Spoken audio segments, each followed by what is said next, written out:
Hi my gardening angels, welcome back to my channel. If you are new here, I am Jess and I'm so excited you joined me today because I'm going to be talking about succulent cuttings. This is one of my most favorite ways to propagate succulents and I think it's going to soon become your most favorite way as well. Now, if you are new to succulent propagation, I highly recommend watching this video, but I will also include a link down below where you can check out a succulent propagation by leaf video. And if you've already checked that out and you've still had no success with succulent propagation, please go check out our Becoming a Master Succulent Propagation course. It's completely online. We have a Facebook group where you get one-on-one communication with me and I will help you with your succulent propagation problems. And that course is specifically designed for you to learn about how to propagate succulents in all types of climates and different tricks and tips for you along your way and journey. And so I highly recommend going and checking that out. There will be a link in the description box below. So let's talk a little bit about succulent propagation through cuttings. This is an amazing way to propagate your succulents because a lot of times in that root system, in base, and bottom leaves, there are a lot of nutrients. And if you cut off the top, it will produce more growth and the top will produce new roots and reroot, and therefore you at least get 2 succulents out of your one originally. So the first thing that you want to do, and I highly recommend this, and if you've watched any of my other succulent videos you're going to know that I recommend this, but please water your plants about 3 to 5 days, possibly a week, before you plan on removing the leaves or taking the cutting or propagating them in any way. And this is because once you water the leaves, you are going to get the full amount of healthy, nutrient-based, water-holding leaves that you can possibly get your hands on at that moment when you remove the leaves or cutting from the base so that it can propagate on its own and grow its own new roots. So that's what my recommendation is. It has worked so much better for me to water a few days beforehand. So that's what I recommend to you too.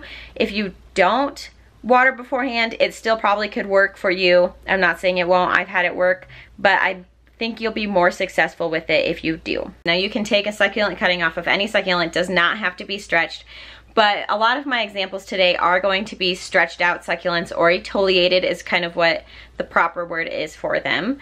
So I will show you quickly what I mean by that. So here is one of my lovely succulents. I love this succulent. It's such a lime green. It's amazing. But as you can see, there is a lot of space in between the leaves, especially the leaves one right on top of each other. This is not a particularly healthy succulent. Now the leaves are nice and thick and juicy and it's thriving. However, it's also a true sign that it is searching for the light. So if you can get it to grow a lot shorter, that is most ideal. Now I'll show you a Liliacina. So this is about the same height as what that one should be, but as you can see, the leaves are a lot more compact and that is what you are aiming for. So I say that the most ideal way for a succulent to grow is short and fat, and that is completely true. If it is getting tall and skinny, it is unhealthy. It is looking for something that it needs. You want a short, fat succulent and you want it to stay that way and grow very slowly. Now, if it is compact, like some of my Lolas, they just grow super tall, but they have tons of leaves in there, that's fine. You just don't want your leaves to be too far apart. Again, it depends on the type of succulent and the variety, but for almost every single echeveria that I've ever encountered, you want it short and fat and in that tight rosette. Now I have another succulent here as an example. This is my Pachyphytum compactum, and you can see here that it is also very far apart and separating, and that is not ideal. Now, I have a lot of other succulents that I'm going to be taking cuttings from today where I just have a lot of tops. So I have a lot of little pups. This one I have a little pup. I'm going to be separating him out today. And I have a Black Knight that I want to separate as well that has a few tops. Now this is another great way to propagate succulents, and a lot of times once you cut off the succulent, more will grow from that spot that you just removed it from. So this is just one of my best and favorite ways to propagate succulents because it's so fast and easy and satisfying. I like it a lot more than leaf propagation, although I am very obsessed with leaf propagation as well. So I'm going to show you 2, I believe, of how I cut these and properly hold on to them a little bit and keep them a little bit stable. And then I'll just kind of do a quick show through the rest of them and talk a little bit about what you're supposed to do next. All right, let's propagate this guy. So I think I'm going to go down to about here and give him a little bit of space to grow new roots. I'm just going to go right above this leaf here. And I'm actually just going to snap him. This is the easiest way to do it. I'm also trying to do this one-handed, so you could use a knife if you want, but totally unnecessary. It just kind of gives it a cleaner cut. I'm going to remove that leaf from him. Just, actually, let's remove this bottom one as well. Oh, well, guess we're moving that one too. That's okay. These ones propagate great by leaf. Okay, there, fine. So here I have my top. You can kind of see here that it is a very green bottom. Now this white right next to it is a callus from a removed leaf previously. Now once the bottom looks kind of like that callus, then I will plant it in some soil and water it as normal. These I will propagate by leaf. Again, I will include a link down below if you are curious on how to do that. But as far as this guy goes, we'll remove this one right on the top, and he will hopefully grow new little babies out the top here. Now, these ones are a little bit thin, and so I don't know if I really want to remove them just because their stem is really small. So I think I'll just try to give them more light, and hopefully they'll be good. Here is a little baby succulent growing from a leaf, so you can see how precious and perfect that is. His roots are really tight in there, so we'll just leave him. But that guy is done, and this guy can go back under my lights or back out in your garden just fine, and new little growth will shoot out of there.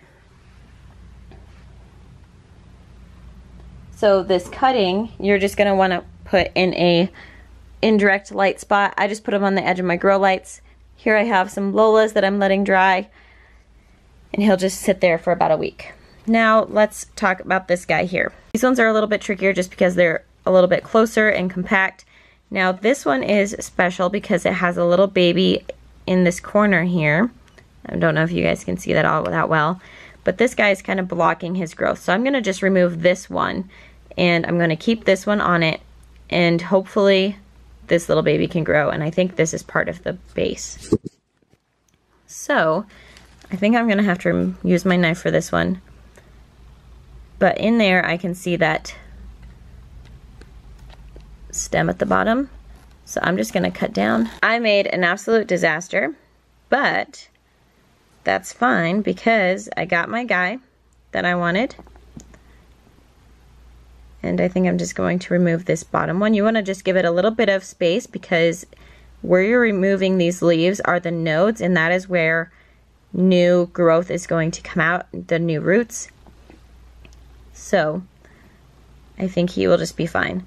Now the other baby that I was trying to save actually was growing off of a leaf. So he's just kind of cute, so I'll just move him up to my leaf tray. But otherwise, we just have a few leaves that we can now propagate. So we'll just put these over in my little tray. Now giving this guy a look, I kind of want to remove this one as well,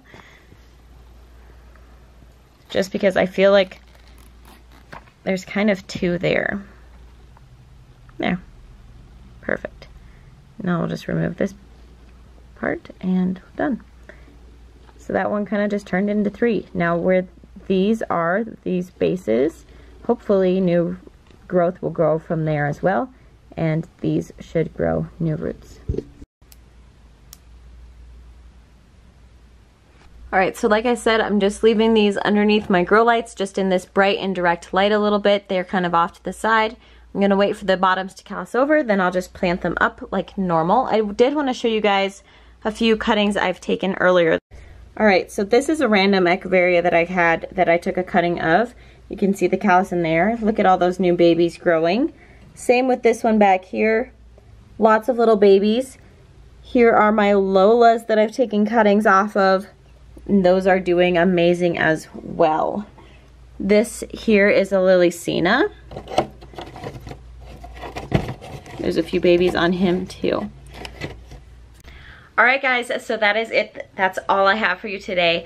I really hope that this was helpful if you guys didn't know how to do succulent cuttings beforehand. This is something that I just have really great success with, and so I wanted to share it with you guys because it's been super fun for me recently. I've just kind of re-got into taking cuttings a lot and have just been cutting off the heads of every succulent in my nursery. If you have not already, don't forget to subscribe to our channel and give this video a big thumbs up. It really helps and supports my channel. And hit that notification bell on the subscribe button if you have not already so you don't miss anything.